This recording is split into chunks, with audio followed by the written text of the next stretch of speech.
Hey, folks, welcome to Phantoms and Monsters Radio. Had a bit of technical difficulty, but we got it on here just in time.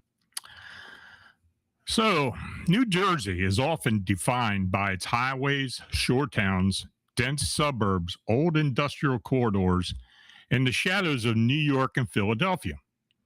But beyond that familiar image, there's another New Jersey, a stranger New Jersey.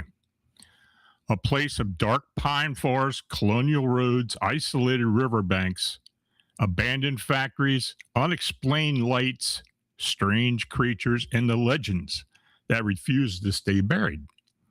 For generations, the Pine Barrens have been linked to the New Jersey Devil, or the Jersey Devil, one of America's most enduring regional monsters. But the reports that continue to emerge from New Jersey go far beyond the folklore.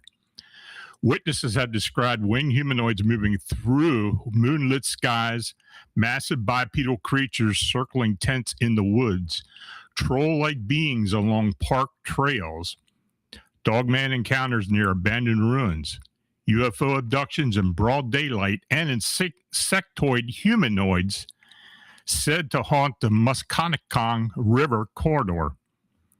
Now, tonight we examine a collection of New Jersey encounters that suggests the Garden State may be far stranger than most people realize. This is Unexplained New Jersey. Now, we begin in the most famous haunted landscape in New Jersey, the Pine Barrens. The witness was a Jersey native, born and raised, and about 14 years old when the experience occurred. Their family had gone camping in the Pine Barrens, something they had done many times before. Now, because the witness had always been interested in occult subjects, the legend of the Jersey Devil was already familiar to them. This was not a family roughing it in tents. They camped in RVs, and on the first night of the trip, after watching the movie Coraline, the witness settled into the camper with their father. Now, the blinds were closed, and the witness slept on a pulled-out couch near the largest window. Now, during the night, a thunderstorm moved directly overhead. The lightning was frequent, the thunder loud, and the witness woke up and unable to get back to sleep. Then, beneath the sound of the storm, they began to hear footsteps. At first, the witness assumed it was an animal outside, but the footsteps grew louder, heavier, closer. Then something came right up to the window. The witness was lying near the wall, facing the window, able to see just a small slice outside through the blinds. During a flash of lightning, they saw what looked like a horse's head looking into the RV. They could hear it breathing against the glass. The witness only saw part of the lower face, but thought they may have seen fangs.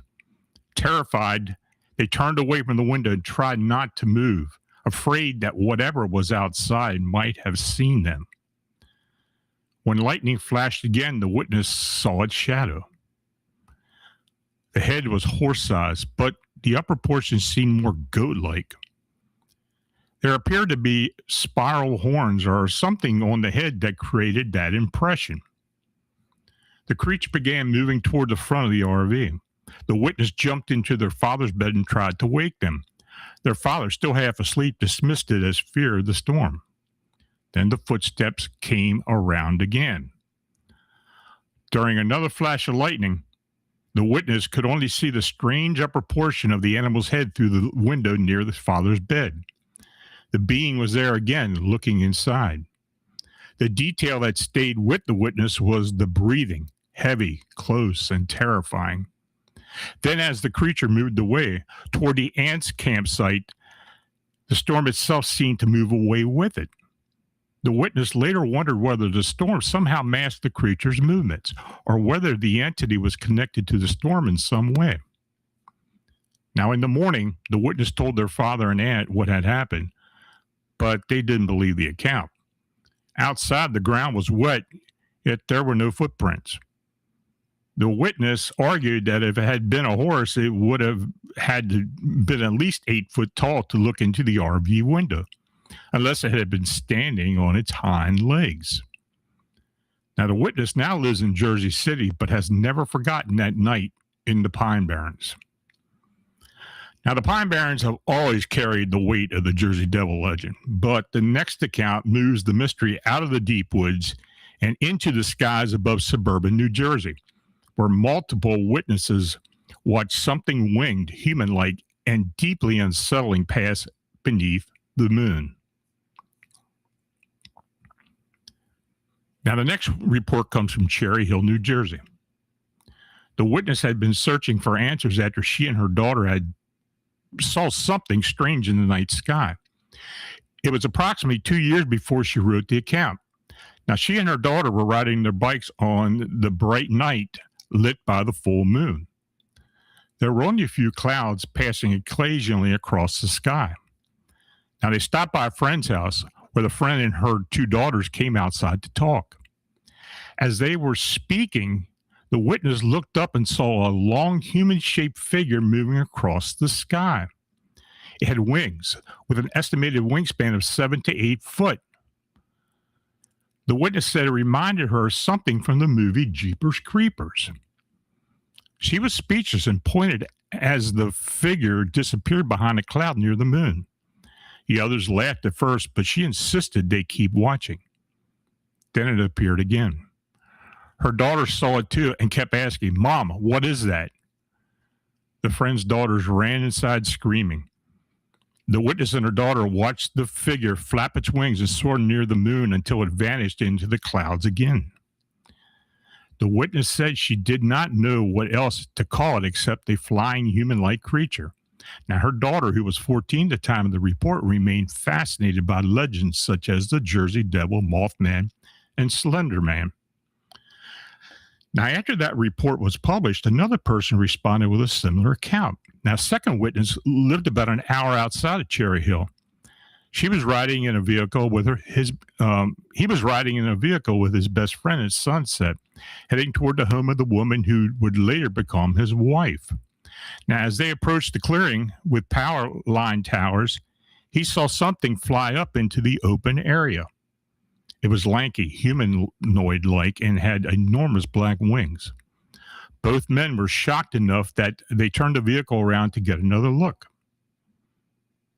But by the time they returned, the creature was gone. The witness said he had lived in the woods in New Jersey for nearly his entire life and knew the native wildlife. Whatever he saw, he insisted was not a normal animal. Now, winged humanoid sightings have often connected to older regional legends, especially in places where the Jersey Devil already dominates the folklore.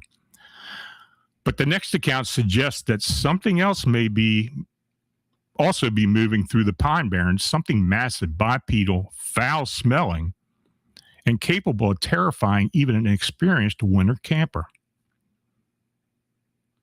Now, on November 28, 2014, the witness's life collapsed in a single day.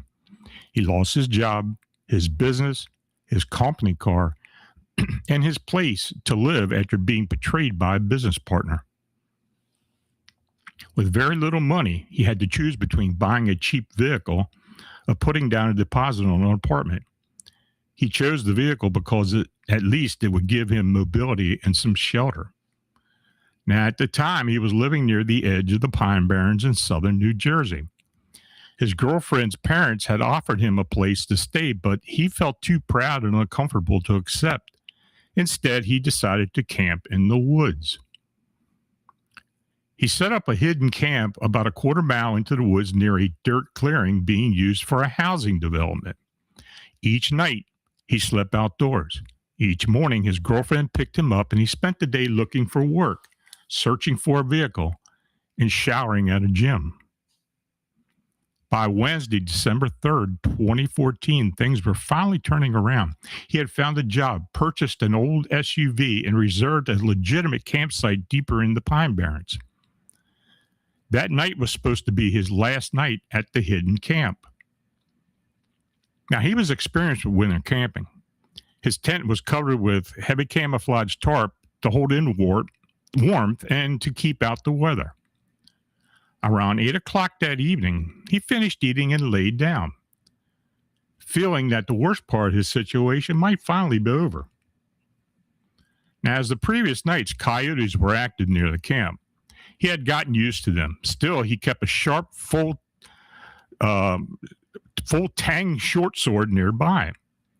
As he drifted off, the coyotes suddenly changed. Instead of moving off gradually, they yipped and bolted deeper into the woods. Then everything went silent. A minute or two later, a terrible odor filled the tent. It smelled like rank body odor, skunk feces, and rotting filth. It was so overpowering that breathing through his coat didn't even help. He grabbed the sword and began to unzip the tent, intending to scare off whatever it was outside. That is when he heard the footsteps. They came from the path behind his tent. At first, he thought it had to be a person because it was clearly walking upright on 2 feet. The steps were slow, heavy, and deliberate. He zipped the tent shut and froze. The footsteps moved off the path and into the woods behind him and to his left. At first, he thought someone had discovered him camping on private property. But the movement just felt wrong. Whoever or whatever it was seemed to be creeping toward him carefully. Now, the smell remained heavy in the air. The thing moved closer, maybe 20 feet away, then shifted toward the area where the coyotes usually gathered at night. Then he heard the breathing. It was deep, labored, and powerful, like a huge animal drawing air into enormous lungs. The witness compared it to a horse, but heavier and rougher. Then it came directly in front of the tent. It moved around to the right side and leaned against the tent wall. The witness heard it sniffing, long, deep inhalations through the nose, then exhaling through the mouth. Its face was only a few feet away through the nylon and tarp. The witness tried to convince himself it was a bear, but the explanation just didn't fit. It had walked on 2 feet. The odor was overwhelming, and breathing sounded enormous. Finally, he shouted, "Who's there?" and struck the side of the tent. The creature stepped back. Then it growled. The growl was deep, canine, and impossibly large. The witness said it sounded as if it came from an animal weighing hundreds of pounds. He was certain it was about to tear through the tent. But instead, after several seconds, the growl ended. Everything became quiet. Then he heard the creature turn and walk away through the forest, still moving on 2 feet. Now later, he heard a loud crack in the distance, like a heavy branch breaking or being smashed against a tree. That was followed by a sharp, explosive bark. Then a sound disturbingly close to a woman screaming. The next morning, he packed up and left that camp for good. Now, for years, he told himself it had been a bear, but the details never fit. The smell, the upright movement, the circling of the tent, the breathing, and that terrible growl all remained with him. Now, the idea of Sasquatch had not crossed his mind at the time.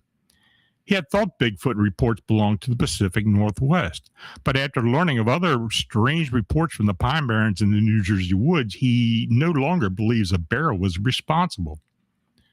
He believes something far less ordinary found him in those woods, and he believes he was lucky to choose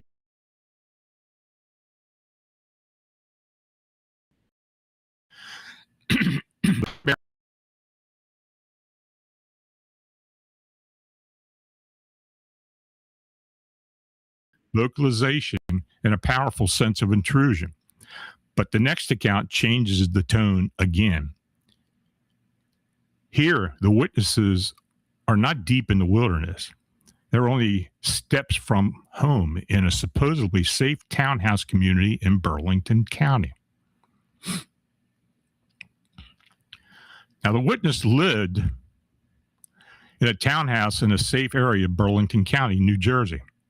Her yard backed up to woods, though the neighborhood was surrounded by main roads. She described herself as laid back, someone who loved horror and true crime, and someone who had never believed in ghosts. She and her boyfriend had recently gotten a Cane Corso puppy. Because they were potty training him, they were often outside at night with a flashlight.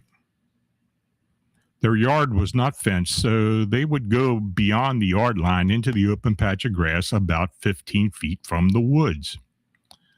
The woods was unusually dark. The witness said it was as if the light disappeared into them. Now, one night around 3 o'clock in the morning, while outside with the puppy, the witness suddenly felt an overwhelming sense of dread. A second later, she got chills, felt panic, and heard footsteps. She heard her boyfriend, "Let's go inside." They went in, and she tried to dismiss the event. The next night, around 9:45 or 10 p.m., they were outside again with the puppy. And as they focused the flashlight on him, the feeling returned. The witness said it was as if she became the deer, like a deer. The woods got darker, and the air became quieter, and she heard footsteps again. She turned to her boyfriend and said, "Go inside now." At that moment, the puppy began screaming and howling. Then a blinding light shone through directly into their faces. They couldn't see a person. They could not identify the source of the light. Her boyfriend grabbed the puppy and pushed her towards the door. They screamed and ran. The dog defecated on the boyfriend in terror. The eyewitness said the run felt as if it took 10 minutes, though they were only about 10 feet from the back door. Once inside, she turned around and saw no one. No person, no flashlight, no one running away. They called the police. The next day, they found two very large, deep, far apart footprints. The strides seemed unnaturally long. The footprints looked heel first, and the police noticed them as well, though there were only two. The neighbors did not hear them screaming, and one neighbor said they had been looking out the window around that time and did not see them, despite the fact that they had been outside in a panic only a short distance from the house. The witness's friend suggested that the couple may have temporarily entered another dimension on an altered space. The witness also said her home felt like a spiritual fortress filled with items and practices that gave her a sense of safety. Her friend believed whatever had been outside could not follow them once they entered the house. Now, after a few days of setting up cameras and security measures, her boyfriend finally admitted that he did not believe it had been human. He said that when he ran, he felt as though he was somewhere else. Even though the house was close, it seemed impossibly far away. The witness said she had been in dangerous situations before, but nothing had ever matched the terror and dread she felt that night. Now, some encounters suggest an animal, others suggest a person. But this Burlington County case introduces something more difficult to classify: dread, altered perception, missing witnesses, impossible silence, blinding light, and physical tracks. Now, the next case returns us to a more creature-based account, but in a location far from the deep pine barrens, a backyard in Wayne, New Jersey. Now, this account was submitted by someone recounting an experience a close friend had told him. The incident occurred in Wayne, New Jersey around 1998 and 1999. The friend's family lived on a busy street. Now, behind the house was a pool, a deck, a yard, and a wooded area beyond. Now, one summer afternoon, the friend, his brother, and his mother were sitting around the pool when they heard unusual rustling high in the tree near the edge of the woods. They looked up and saw what the friend described as a large brown gorilla-like creature. It was perched on a branch and vigorously shaking another smaller branch above it, producing the loud rustling sound that had caught their attention. The witnesses stared at it. The creature stared back at it as if, it continued to shake the branch. Now, after about a minute, it moved into the treetops and disappeared deeper into the woods. Because it was summer, the foliage was dense. They quickly lost sight of it. They were too disturbed to follow it. Now, the next day, the reporting witness went to the friend's house to swim in the pool.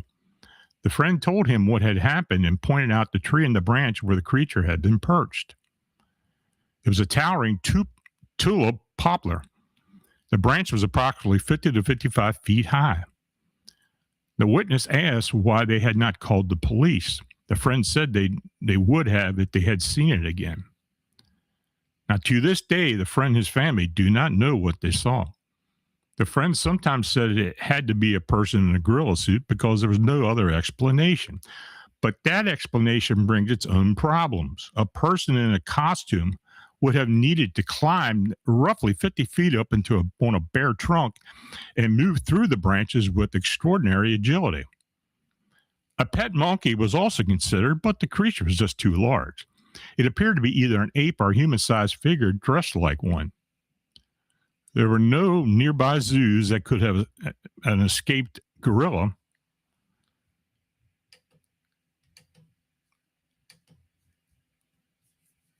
Oh, shoot. I'm losing everything. Okay.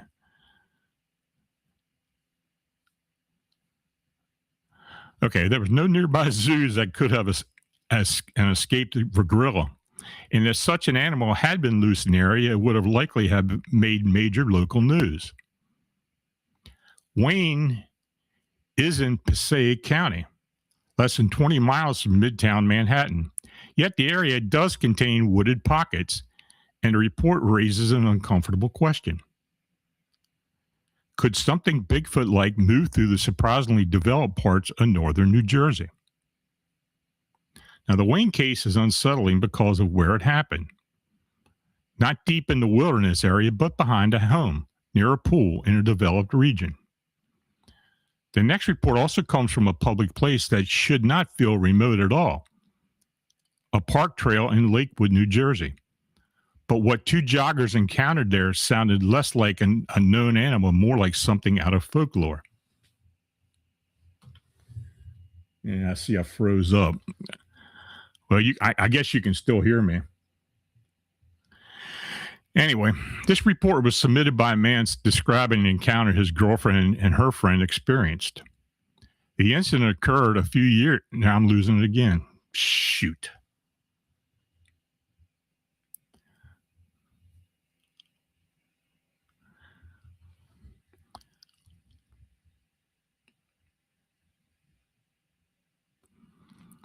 Okay, now this report was submitted by a man describing an encounter his girlfriend and her friend experienced. The incident occurred a few years earlier in Lakewood, New Jersey. It was midday in September. The two women were jogging at Lake Carasalgio, a local park where the trail loop runs around a lake. Most of the trail is ordinary and public, following a road on a paved sidewalk. But one section turns to dirt and passes through a small wooded area on the far side of the lake. Now, while jogging through the wooded section, they came upon something on the edge of the trail that stopped them both in their tracks. They described it as a creepy humanoid figure and repeatedly called it troll-like. It was short, perhaps 4 foot tall at most. It wore a long black hooded cloak and sat hunched over on a wooden chest. The kind of chest, they said, that someone might imagine a troll sitting on in a dark fairy tale. They could not see its face because the hood hung low and its head was down. But they could see part of its legs. The legs appeared to be covered in flesh-colored stockings. The feet were very small and clubbed. The exposed portion of the legs had large protruding boils or tumor-like lumps. It also wore blue gloves. You know what, folks? I tell you what I'm going to do. This is just not working out. And I know it has to do with my internet connection because it's been messed up all week and I thought we had it ironed out, but apparently we didn't. So what I'm going to do is I'm going to redo this whole episode for next week. And we'll put some other stories in there other than the ones that had been put in before that I had in here. I don't know what's going on. I had trouble when I first came in. And yeah, I'm just not going to present this the way it is.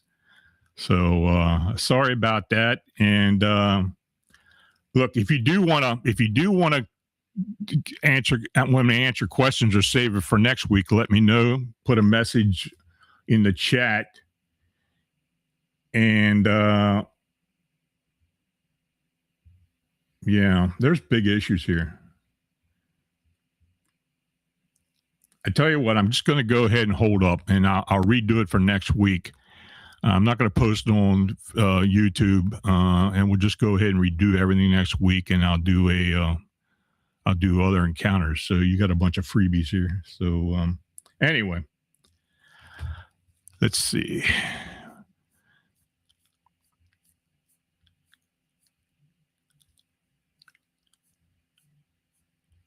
First, I had problems with Microsoft. Then the internet's been going up and down all week. And they worked on it for 2 days during the week. So I'm going to go ahead and I'll wait till next week. We'll present an all new bunch of accounts because I have a lot from New Jersey. So anyway, until next time, stay aware, trust your instincts, and remember, sometimes the strangest places are just not far away.